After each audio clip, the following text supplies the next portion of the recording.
Dome Theory number 73. Justin Rowan is back. I didn't think it'd be so soon, but it was a weekend of Cleveland. It was the weekend of LeBron with the game winner. It was the Cavs team winning the skills competition. It was all Cavs. It's been the season of Cavs. So let's do another Cavs show. Why not? You can never. Yeah, right. Everyone wants to talk Cavs right now. I think that's the way that this is.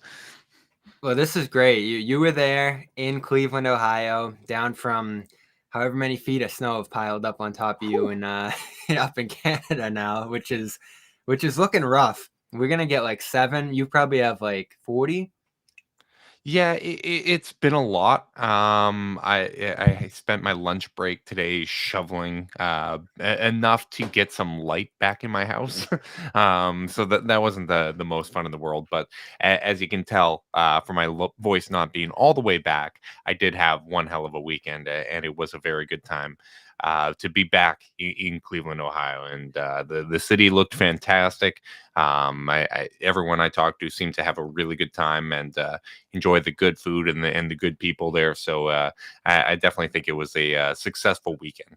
It looked like a ton of fun. I really regretted not going. I didn't think it was going to be very eventful, but I forgot they were doing the 75 team. And obviously, there was like a bunch of Cavs involved, which always makes it fun. Like, this is like a An landmark undefeated Cavalier season. weekend. An Yes. undefeated weekend for the Cleveland Cavaliers because Okoro and Mobley won on Friday.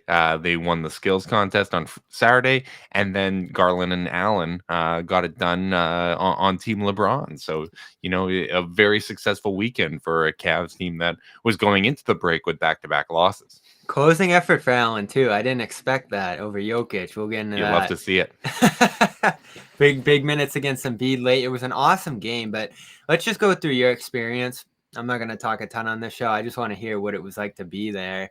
Obviously, I saw you guys sign on again with the Cavaliers doing the chase down for another year, whatever you signed on for. Maybe it was a max, maybe it was 4 years. We'll keep the details on the down low. I'm Right. not trying to get robbed here. That's kidding. Well, that's exciting. I was hoping to get Carter on. Carter was there as well, right? Yeah, Carter was there. His voice is in better shape than That's mine. probably But why he wasn't available. and he's got fatherhood. It's responsibilities, and that's not the case for me. So it is great to be back here, and it was great to be there. I mean, the city for the most part, like. The weather actually wasn't too bad. There was a couple days of very cold wind, unfortunately, but there was a few days much above freezing. That was nice. Yeah, there were 2 days. There were 2 days that were cold. Even though it wasn't as cold as here, the wind just managed to really get you. So that was tough. But outside of that, like the city looked gorgeous. All the pop ups and the cool things that were going on. Around town, people seem to really enjoy. The media folks that I talked to really seem to have a good time as well. It's a good food city. There's a lot of cool places to go drink and meet up with people, and everyone's so friendly that it made for a very fun environment. So there's a lot of events going on too. I saw there was the HBO Lakers documentary or whatever. Saw it had a kickoff. There was a really cool Tracy McGrady, Allen Iverson versus, Yeah. which was just a phenomenal idea. And I've been talking about versus for a couple of years on this show here, and I've really enjoyed it. The format's amazing, and to bring it to sports, it's just like another home run for them. They've just been like stepping in shit since the beginning of the pandemic with how like many events that they've been able to put on, whether it was Snoop Dogg and DMX getting like hundreds and millions of viewers, and this was a big moment, and really just everybody historically being there, whether it was the ultimate draft that was really funny. I enjoyed watching that a lot, and that event, and of course the halftime show, the 75th anniversary. Yeah. You would have liked to have seen more legends there, I felt like, but still seeing Jordan and LeBron hugging and having Rodman there, like you talked about, and just so many legends, Magic, Isaiah, all in the same place. Like, that's a really special thing. Yeah, the reality is we're still living in a COVID world, and unfortunately, some people are more comfortable than others, right? So it would have been great to have Bill Russell in the building. I definitely understand where he was coming from there, and some of the other players that couldn't make it out, but the ones that did, oh my goodness! And it sure was like it still was a lot of legends that were able to attend and to be in the same building as that ceremony was a really really cool experience. Michael making the the flight on the private jet after the Daytona 500 to be there just in time to get I think announced. Like, everybody thought he wasn't going. I it was told my boss, I told Nick, I was like, we he's didn't not expect it. there. We He talked about skipped it during it. the ceremony. Yeah, we talked about it during the ceremony. We're like, oh man, it would have been cool if Then he Jordan came out came. and it's like, whoa, there he is. And he came out with drunk uncle energy, which was very very enjoyable It was a to jovial watch. Jordan. Him and Rodman hugging it out. Him and LeBron hugging it out, which I don't think we've ever seen an interaction like that between the two. I know someone was comparing it to the first time they met, which was more just like a little cold handshake. Now it was Mhm. full embrace. Yeah, yeah. I think if they have, it was probably a lot earlier in his career when there were those kind of moments. But yeah, I think that was it was very enjoyable to see Jordan relaxed and kind of taking everything in and embracing today's players. I thought that that was a very very cool moment, and that's the type of stuff you want to see, right? Like you want to see the legends of yesteryear coming in and embracing today's players. So definitely very very cool to be in the building for that. Of course, no just no Pippin. Yeah, which would have been interesting if they had that run in. And of course there was a weird Allen KG interaction and everyone was like, ooh, it's still not looking good there a month out from the jersey retirement. And then they took a picture together, which I guess is something. I still don't know how that's gonna go. I'm really excited for KG night, which is I want to say 2 or 3 weeks from now. It's coming up quick in the March. Hmm. So that's the night that everyone's thinking maybe Ray Allen comes back to the Garden for the first time and gets embraced, and which I think would be how people would react to him at this point. But Yeah, there's still a coldness between Garnett and Allen that might prevent that from happening. it was hard to read kind of the body language in there, right? Like we were all trying to play body language experts. I kind of felt like KG had like a little bit of a smirk, like he was getting ready to dap up Ray, and Ray just kind of walked by, kind of situation. So He I, greeted LeBron. it's yeah, well, it's hey, he made his own decision there in that moment, but I wouldn't be surprised if he ended up showing up for the jersey retirement. Just they posed for the picture after. I think things will be fine there. I like to be an optimist at heart. They have to. I mean, he can. We've talked with Max a ton about this too. He cannot be erased from Celtics history. His jersey deserves to be retired too. If Garnett's is going to be, Hmm. there's no doubt about that. They don't win in '08 without Allen. I'm still so torn about it. It's crazy that we're still talking about it. What is it now? Like well over a decade since he left.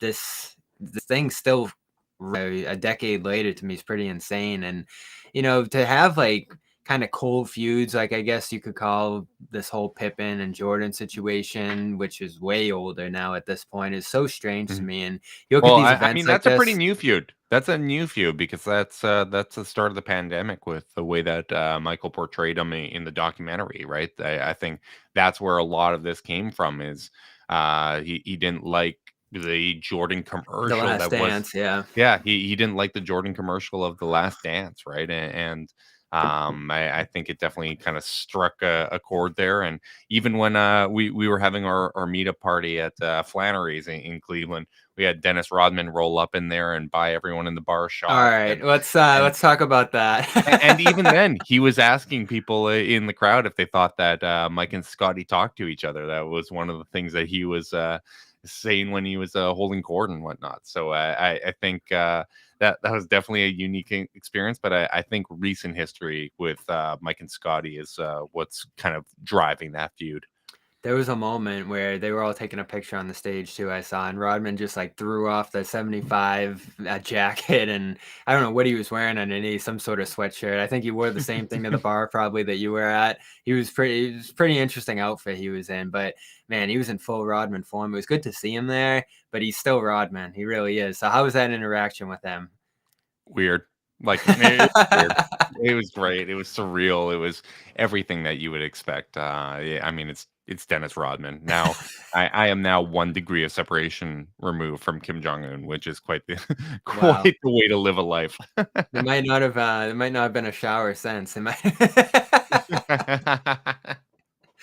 Oh man, that was just great. Like seeing all those people there, and I do get disappointed too because you think about how many people couldn't be there. I mean, obviously many have passed on. You had the Kobe Mhm. moment, which was pretty emotional there when he got announced, and you think of just these silly feuds, especially the Allen one, and it just like how little these like spites are between these guys. Like you never know when you're gonna go, especially in a COVID era where like that's taken many people at this point.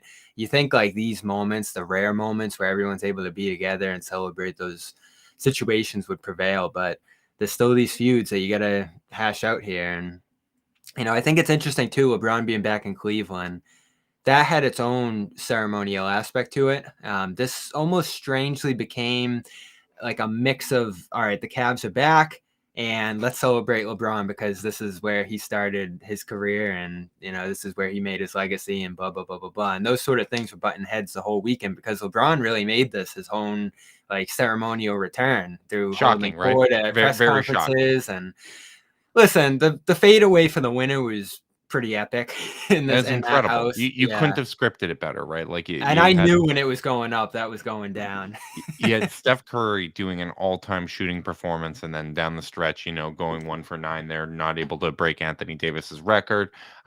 Gave him that kind of last shot to try to hit the record-making three, and it went off. But it definitely was cool to have not only LeBron hit that game-winning shot, but Jarrett Allen closing over Jokic and doing a very good job on Embiid. Embiid was kind of giving him the business a little earlier in the quarter, and Allen was making him work, but it doesn't seem to matter at times when you're talking about Joel Embiid. Like he's, in my opinion, he's the MVP this season, and He uh, was going off early. the most you can do is to hope to make him work, right? So I think Allen making him work and eventually kind of making him tired late in the fourth quarter was pretty cool to see. And once again, I think the Elam ending has saved All-Star Game. Like the fact that we can have like borderline real conversations at times over certain stretches of the game, I think is a big win. But the format has just made things so much more interesting. And I had the TBT founder, who obviously worked with Elam on the rule there on a couple of years ago. And I think when I had him on, I was like, yeah, this is great. It's been great for TBT. And of course, they did it at that All-Star game when everybody really figured out that this is like a potential alternate way to end games here. And now seeing it through, I guess this is the third year they've used it. I'm all on board. They used in the Rising Stars, of course, as well. No one likes the end of basketball games. Like I think we all just accept it the way it is with the fouling and just I dragging it out in the timeouts and stuff. Like I think we all are just like, yeah, that's just the way it is. But then we watch this every time and we're like, this is amazing. And every game ends on a. So at some point, like, yeah, it's going to Sometimes be a it ends weird on free transition if throws, they. though. Sometimes it ends on free throws, and that sucks. Like I think if you wanted to make one tweak, maybe you could have it so that like a foul in the You last can't minute end is on a like free throw. no, it's like negative points for your team. You lose a point, but I don't Mm. know how you do that. I don't think Elam ending necessarily needs to be like regular season basketball. That's just how it ends now. But if they're ever going to do an in-season tournament or something along those lines, I think that would be an easy win for them to kind of change the format just for those games.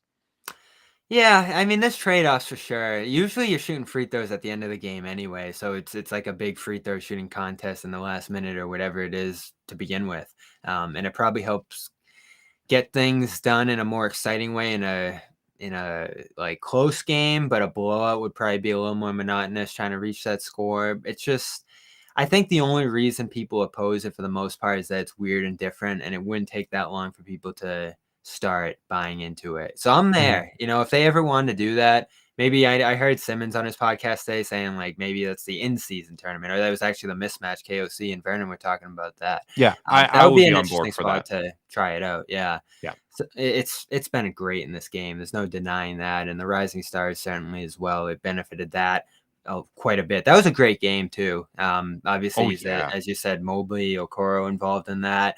Cade Cunningham, I think, really showed a lot of people what he's made of, winning the MVP there, and quite a Mhm. number of guys who haven't gotten a full spotlight yet were able to do some incredible stuff in that game, which is what it's all about. And I haven't been super into it in the past, but this year it was just loaded with talent. The mini games helped, right? Like it keeps the interest in there because otherwise that game you're checking out by the second quarter. Like it just it's half-ass basketball that doesn't really mean anything. And when you're playing those mini games, there's like a reset, right? Like one game's done, you go to the next one. Then the two winners play. You know that there's a target score, and I thought the intensity. The first game was a little more loose, and then the second team came in, and you had guys like Okoro and Mobley that just can't turn it off defensively. Same with Jason Tate. He was playing really, really hard, and I think that kind of set the tone for the rest of that night. And it was pretty good competitive basketball. And if I was to change all-star format, I think I might even consider that for the real game because you get to see every single player, right? Play meaningful minutes that Like a little mini tournament for the real game. yeah, that could be fun, but I think as is, they've already done a really good job fixing it. For sure. And I didn't think that team of Halliburton, Edwards, and Bain could Whew, lose, that was especially such with a good team. Bay. I mean, That you was such throw a a good fourth team. guy like Bay in there, but Edwards didn't play in the title game, which was That weird. was it. Yeah, like Edwards, I don't think he even played a ton in the first one, right? Like I think He was there just was some chilling. talk that maybe he's dealing with like a little bit of an injury. I know that's been shot down, but I guess it's possible if he's not 100% healthy that you don't want him playing a lot of minutes on All Star Weekend. But yeah, he doesn't have anything to prove by being there. You had a slight G League insertion too. Yeah, Dyson that's fun. I Daniels. think that's really good showcase for those guys.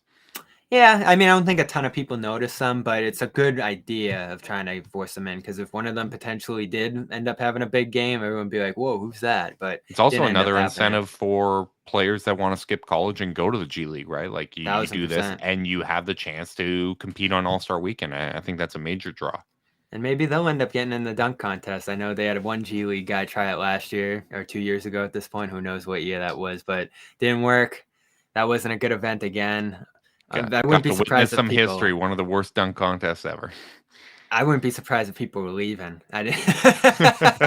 They After were leaving before Obi got the trophy. Like the crowd was already kind of exiting during that ceremony, which was pretty funny. it was I mean, bad. part of it's his fault too, because that final dunk he got off before like the reset had even occurred, right? Like he just kind of rushed into that dunk, and the announcer hadn't even announced him that he was going. It was And like a he was weird little walk fine. off.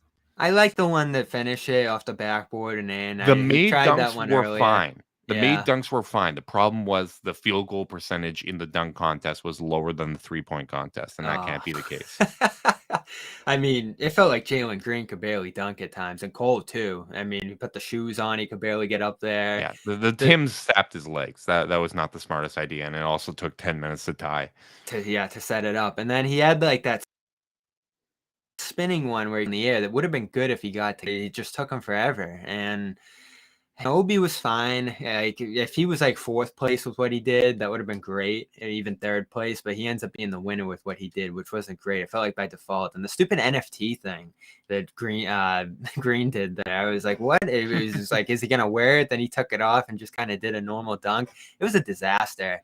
I'm fine with keeping it because there'll be years where it's Oh great. You yeah, just gotta it's just expect a the hit or years it's a hit where, or miss event. yeah. It's fine. It is what it is, and when it sucks, it's something everyone gets to laugh at together. I don't think it's a big deal. No, it's not. Maybe you got to move it though, because the 3-point I'd say is better at this point. I mean, it was exciting No, again this no. The year. the 3-point doesn't have the ability to ever be a headliner. Like it's just fine. It is what it is. It's the 3-point contest. Like there's never going to be a year where it's, "Oh my god, like the 3-point contest was the best thing I've ever seen." There's It's been just years. You had fine. some years with Curry and Clay It's and those types in there. even when like Cat like basically set a record, it doesn't matter. Like it doesn't move the crowd. Like it's very it's fine, like it's going to it has a high floor and a low ceiling to use that analogy. Fair Like enough. it's fine. Like it'll never touch a good dunk It contest, got and that's fine. overshadowed by Curry's real 3-point shooting contest in the game. Exactly. Now that was And the absolutely dunks in insane. that game were better than the dunk contest as well. Jaws reverse to start it off. Yeah, that was the best dunk of the weekend, I would say. And there's some other good ones in there too. But Hmm. Curry, man. So him and LeBron were on the same team, right? Yeah. So you didn't really have them facing off here, and Curry was Yeah, getting that booed that like Kevin crazy. Durant team building came back to bite him once again, It did. where he just let LeBron get all the top players. And he avoided Harden, which kind of screwed up the setup there too. But Yeah, either way, Curry just put the shot chart up. And if you're like a nerd, or if you just love basketball, or you just like seeing something that you've never seen before, work of art, really. You look at that shot chart that Curry put together there in this game. Almost everything from half court. You had the turnarounds in the corners where he's facing the crowd. That was he was special. psychotic. He was psychotic. It was amazing. I That don't was think such a you'll fun ever experience. see a shooting game like that. And, they're open, right? But just the distance and the efficiency that he put on out there, plus just shooting that percentage on that many, what was it, 16 to 21, I want to say in the Yeah, end? it was crazy. Absolutely insane. And he shut up the crowd for sure. They were booing him all, and he deserved it when they were doing that like reality show preview before the events there. I mean, I'm sure that was Oh a bathroom man. break for everybody. Yeah, I mean, we love good sports hate, right? Like that's where it should be, where sports hate comes from some level of respect, right? Like everyone knows how good Steph is, everyone knows how good Draymond is. And to have an actual crowd that's, that knows the history, that knows who to boo and all that. Like I think that that's a real, like that's fun, right? And Steph clearly embraced it. By the end of the night, they were all cheering, got a big ovation when he got the MVP that he earned well, right? Like like as long as people aren't being shitty with that, right? Like if you're keeping sports hate in the realm of sports, and it's all fun and it's kayfabe to some extent, like that's beautiful. That's what makes basketball beautiful. So to see that and to see Steph really rise to the occasion was just so much fun. How'd the crowd react to LeBron? I'm sure it was mostly positive. Oh, he was 100% positive. I mean, All right. he was peppering stories about, keeping that door slightly open. I mean, I think that was a very savvy play by him to guarantee, one, that he was going to get a very, very warm reception. And he did. It was insanely loud when LeBron was introduced. Obviously, everyone lost their minds with the game winner. But at the same time, the Cavs and like, I think the Cavs serve as a very convenient boogeyman. I don't think that there's a real chance of him coming back to Cleveland in the near future here.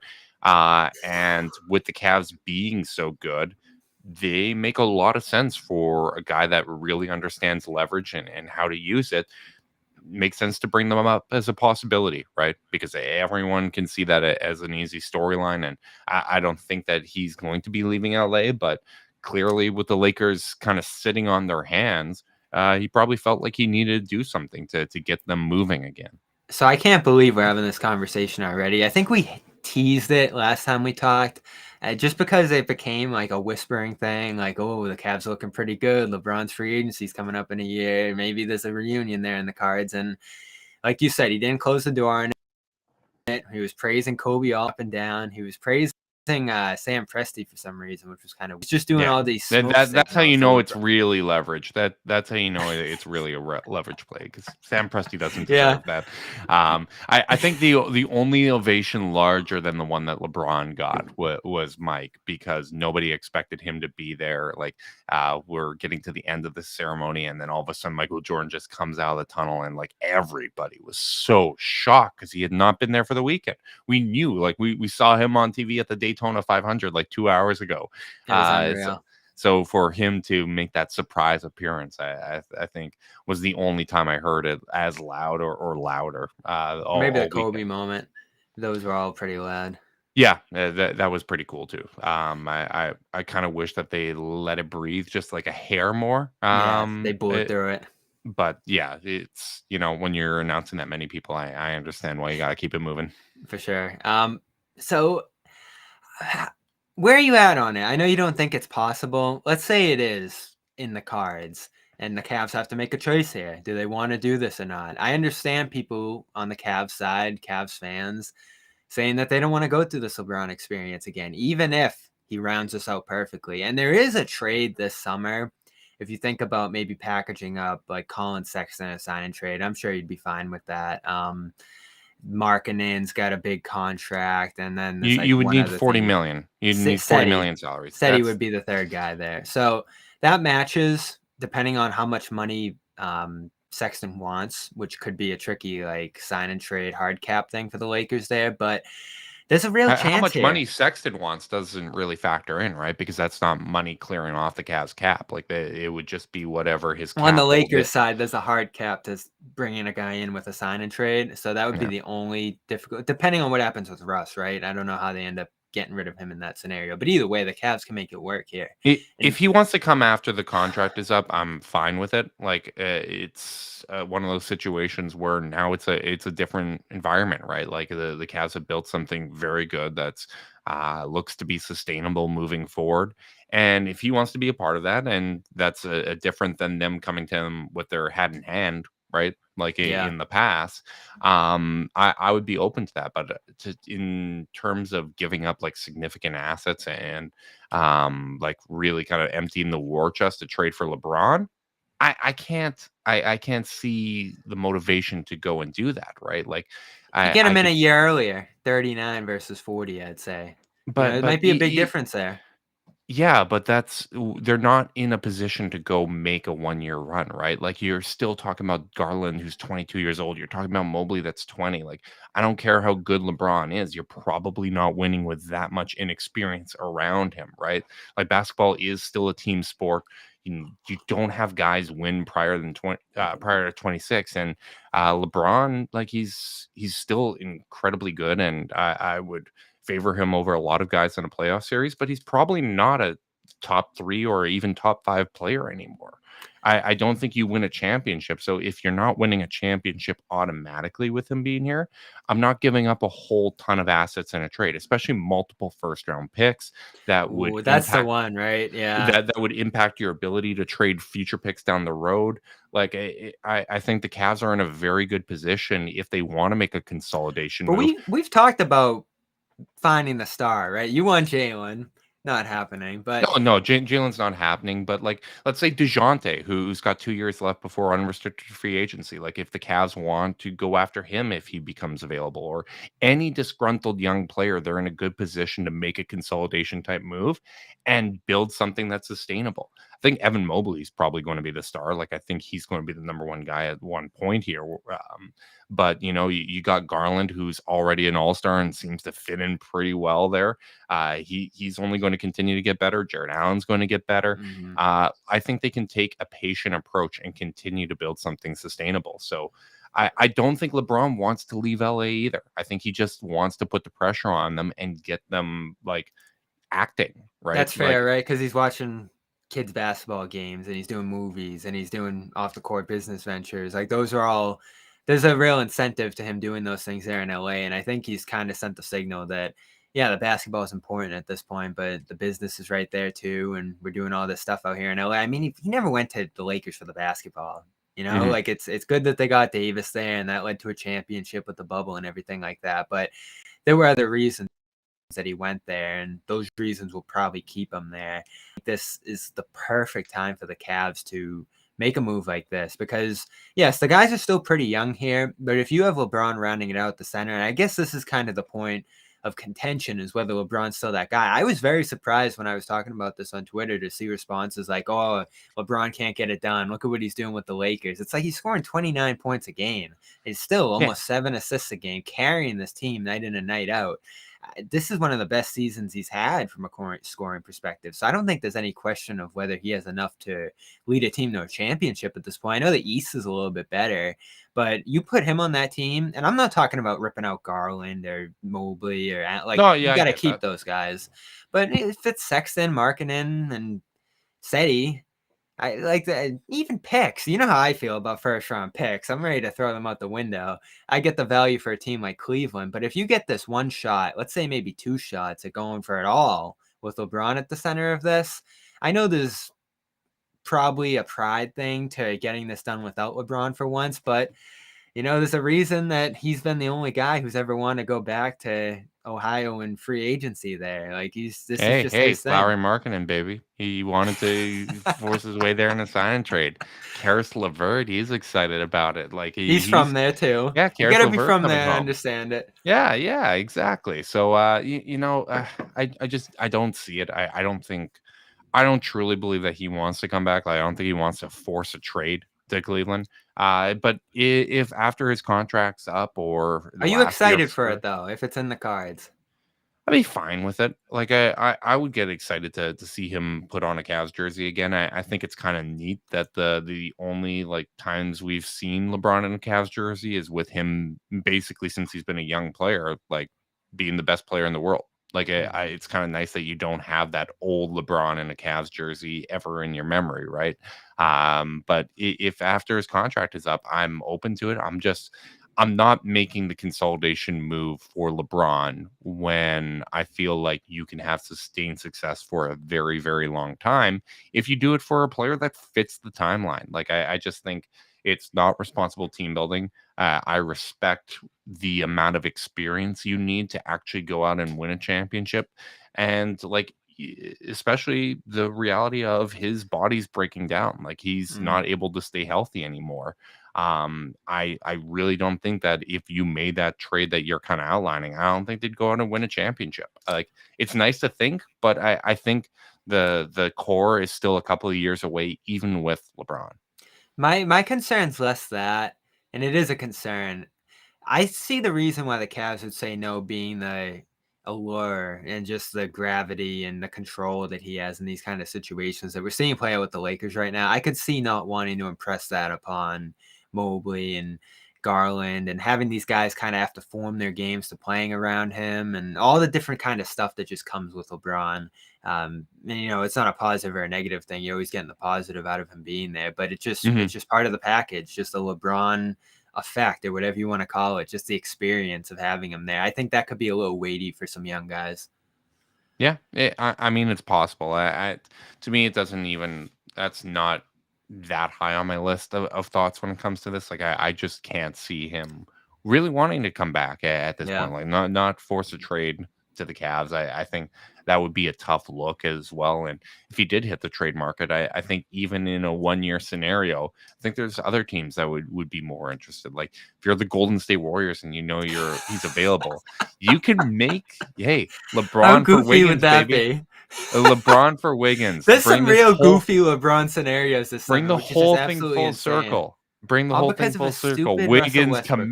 Kaminga, like you get a couple picks in there, season Oh it my in, God, the and fans would lose their minds. You thought uh, Durant was bad going there.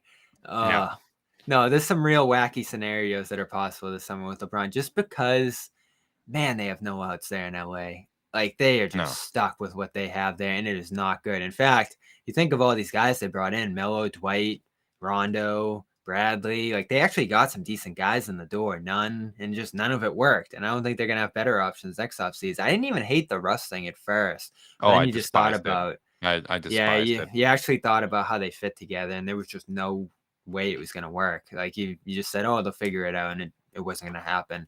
I do want to talk before we get you out of here about the Bronny thing, which is interesting to me. So of course he's gonna try to play his last season with Bronny or as the current rules are structured here. I'm surprised he sent out that announcement or proclamation or whatever it is here that he's going to do that and that's going to be the setup because Bronny's not this slam dunk prospect. And, he's still a junior in high school. LeBron's talked in the past about like, oh, I put this pressure on him by giving him my name. And now all of a sudden there's this pressure of they're going to play together and it's going to be awesome. And like he's just going to storm right into the league that year. I mean, what if he needs 3-4 years to ramp up and make the NBA? What if he He's needs to still go to going to the get G drafted. League? He's still going to get drafted because some team knows if you're getting LeBron for 1 year, you're going to sell tickets, you're going to sell jerseys, But is and that it's what's going to be best a for big deal. Bronny? No, like again, Oh, it's great that he'll be a shoo-in to get into the league, but I'm talking about in terms of him actually succeeding in the league.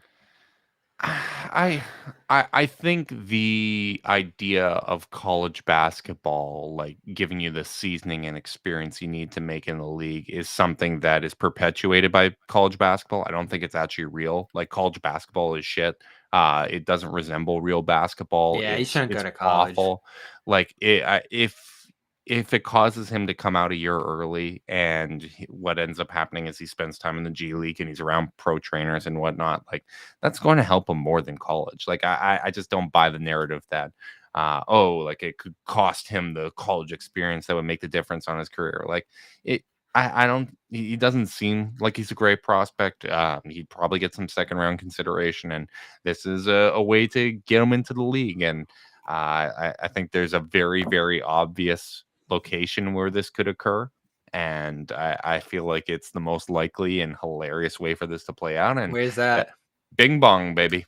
The New Uh, York Knicks, after striking out once again on a million rebuilds and making all the mistakes that they make, I can see Bronny and LeBron finally going to the Mecca and completing this weird, weird run that LeBron has had on multiple well, teams. way to give them more hope. I know they're already dreaming of Zion. Yeah. Yeah. The Knicks signing a past his prime star for marketing sounds pretty on brand for them.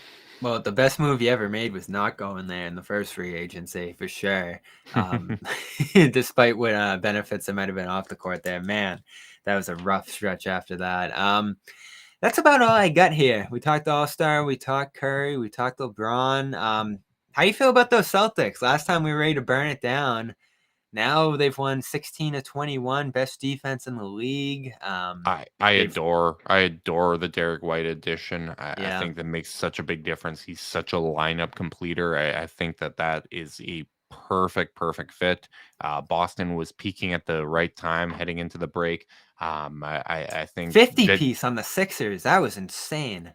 yeah. Well, sometimes I'm tempted to throw out the results in the last week right before the break because players kind of mentally check out and whatnot. But I think even that is still impressive to go out there and do That that was in any Harden sense. night. That was the night they introduced Harden. He didn't Yep. play, but It, man, it, it was very impressive. Like I don't think like I don't say that to take anything away from them because right now they are as scary as any team in the Eastern Conference. Like so you think uh you think they could be a contender here? I don't think they're a contender to necessarily come out of the East. I think they can beat anyone in the East in a series, right? Like I think that they could beat any individual team. I just don't know if they have enough juice to win all three rounds. But I think that the Derek White addition is laying the foundation for them really turning this around and becoming a sustainably good team because now you're in a position where you get a real point guard in there. I think that's going to make a really, really big difference. Like I think Derek White is the perfect two to go alongside, kind of like a Delonte West type combo guard that just completes a lineup. I think he is a really, really good fit. So if you can find a way to flip Marcus Smart and bring in a real point guard that connects everything, maybe shore up a Mm. little bit of the depth, I think Boston is now on the right track. So that's interesting to me, the smart factor, because I actually thought he might get flipped on deadline day after they brought in White. Now White hasn't played like a point of attack, like initiator role in that point guard spot. He's more the secondary guy Yeah. with like the Which is secondary his actions best role. there, which is his game. Yeah. And So you can get by with two combo guards, right? Like you can do that for now, but I think long term you still need that guy that sets the table for everybody. might be smart. I'm being swayed a little bit by his recent play here, and Well, I've been a big I mean smart his guy. his recent play, like I don't think you would have got much value for him at the trade deadline because of the amount he's paid and how poorly he had played earlier in the season. He can either play his way into being that guy or he can play his way into actually giving the Celtics more options. So I think from Boston's perspective, it was smart to keep him, pardon the pun, and let him play it out because whether it is through internal improvement or just showcasing him with less time on his contract, I think that's the right way to go. Yep, and that lineup: White, Smart, Tatum, Brown, Rob. It's been fun. Pretty good. I was worried Pretty about the damn shooting, good. but they have smashed teams with that lineup so far, and they'll have some challenges right out of the break. We'll see I where no that longer goes. want to play them in a playoff series. I'm No, ready for sir. it. I'm ready for some Cavs Celtics action. A couple of trips to Cleveland because I missed out here over the break. I did. It looked like a lot of fun there, and good fan base, good back and forth between the two groups, and more podcasts with you. So let's get that Absolutely. done. 3 versus 6. We'll take Yeah. it. Sounds good. Justin Rowan, you can follow him at Cavs Onida. You can listen to the Chase Down podcast. We just recorded a new one tonight, I believe, right? Yes, sir. All Yes, right, sir. so We'll that be will up be tomorrow. out. Spotify, Apple, everywhere you get that. They're signed up with an extension with the Cavaliers, official podcast of the Cavaliers. So check them out. I'll be listening to that tomorrow. And of course, check us out too. Stitcher, Spotify, Apple, anywhere you get the podcast. Dome Theory. Ton of guests booked for the next week or two here. We're off to Brooklyn tomorrow to go see Net Celtics out of the break there on Thursday. So we will be there live for that. Garden Report will be back soon. I believe we're going to do something tomorrow on Discord, so stay tuned for that. And then, of course, we'll be on post-game after Net Celtics on Thursday. So appreciate everybody hanging in there with us through the break. We definitely took a bit of a back seat here over the last 5 days or so to get some rest, but we're going full speed ahead for the stretch run here. So appreciate you all listening, and thanks again for joining us, Justin. No problem. Thanks for having me.